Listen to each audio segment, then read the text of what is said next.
पिछले दिनों मुझे हकीम अजमल ख़ान की कब्र पर हाज़िरी देने का मौका मिला। हकीम अजमल ख़ान की जो कब्र है वो हज़रत रसूल नुमा कंपाउंड में मौजूद है और हज़रत रसूल नुमा कंपाउंड RK आश्रम मेट्रो स्टेशन से 100 मीटर की दूरी पर है। यहाँ पे एक बड़े बुज़ुर्ग आराम फरमा रहे हैं जिनका नाम सैयद हसन रसूल नुमा है।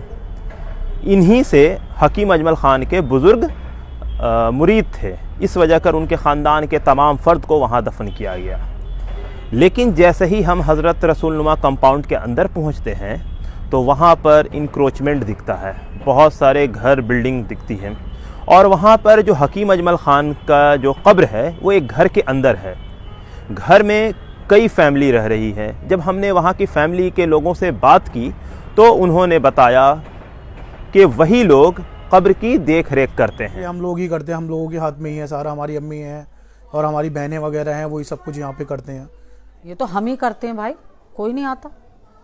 हम करते हैं, हमारे बच्चे करते हैं और कोई नहीं करता। सफाई भी, फातिहा दरूद भी, कलर भी, सब कुछ हम ही करते हैं। आपसे क्या बात है, अब भी यही बात है और 10 साल पहले भी वही बात कहेंगे कि हम ही यहाँ की देखभाल करते हैं और कोई नहीं आता। जब हमने उनसे पूछा कि क्या कोई आपकी माली मदद करता है, ना छोड़ दिया तो मदद कहाँ से होगी, कैसे मदद होगी? कभी नहीं हुई मदद। आते थे जैसे आपने दे दिए 100-200 रुपये बच्चों को, छोटे छोटे बच्चों को वो भी दे जाते थे, 1000-2000 रुपये कभी भी दे जाते थे। कुछ दिन आए थे बस, उसके बाद फिर आना उन्होंने बंद कर दिया। क्या उनके परिवार से, क्या उनके चाहने वाले कोई लोग हाजिरी देने आते हैं? यहाँ पर पहले आते थे लेकिन अब काफ़ी सालों से वो लोग नहीं आते यहाँ पर।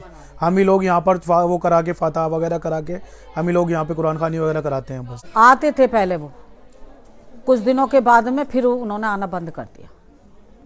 फातिहा पढ़ने भी आते थे, कुरान खानी भी करने आते थे, पर कुछ दिन से उन्होंने, कई साल हो गए, उन्होंने बंद कर दिया। जब मैंने उनसे पूछा कि क्या आप इस जगह को खाली करेंगी, अगर उन्हें हमें यहाँ से हटाना भी है तो हमारे बच्चों को, हमें कोई इतनी बड़ी, जितनी बड़ा ये जगह है उससे बड़ी हमें जगह मिले ताकि हमारा परिवार है, बहुएं हैं, बेटियाँ हैं, हम हैं, हमारे बच्चे हैं, तो उन्हें सुकून मिलना चाहिए। लेकिन अपनी ही बात को उन्होंने काटते हुए कहा, हमें तो ये चाहते हैं कि जहाँ से दुल्हन बन के आए थे मट्टी तलक, यहाँ से मट्टी पहुँचे कब्रिस्तान पे, हमारे यहाँ से नहीं हटे हम। हकीम अजमल ख़ान उस शख्स का नाम है जिसने हिंदुस्तान की आज़ादी की खातिर बहुत लंबी जद्दोजहद की। हकीम अजमल ख़ान हिंदुस्तान में वाहिद इंसान हैं जिन्हें कांग्रेस की प्रेसिडेंटशिप मिली, जिन्हें मुस्लिम लीग की प्रेसिडेंटशिप मिली, जिन्हें खिलाफत कमेटी की प्रेसिडेंटशिप मिली, जिन्हें जमीयत उलमा हिंद की प्रेसिडेंटशिप मिली। इसके अलावा हिंदू महासभा की भी एक सेशन की उन्होंने सदारत की। इस पद पर पहुंचने वाला कोई दूसरा हिंदुस्तानी न था, मतलब कोई भी ऐसा शख्स हिंदुस्तान में नहीं पैदा हुआ जो इतने सारे संगठनों का जिसने सदारत अध्यक्षता की हो। हकीम अजमल ख़ान जामिया मिलिया इस्लामिया के संस्थापक हैं और ये उसके पहले चांसलर हैं। साल 1920 से अपनी आखिरी सांस तक यानी 1927 तक वो इसके चांसलर रहे। हकीम अजमल ख़ान उस शख्स का नाम है जिसने भारत में मशहूर तिबिया कॉलेज की बुनियाद डाली। हकीम अजमल ख़ान ने उस आयुर्वेदा और यूनानी तिब को ज़िंदा किया जिसे अंग्रेज़ ख़त्म करना चाहते थे। उन्होंने उसके लिए तिबिया कॉलेज खोला, पूरा सिलेबस तैयार किया। उन्होंने यूनानी के साथ आयुर्वेदा को साथ साथ लेकर चले। हर साल भारत सरकार 11 फरवरी को नेशनल यूनानी डे हकीम साहब के याद में मनाती है।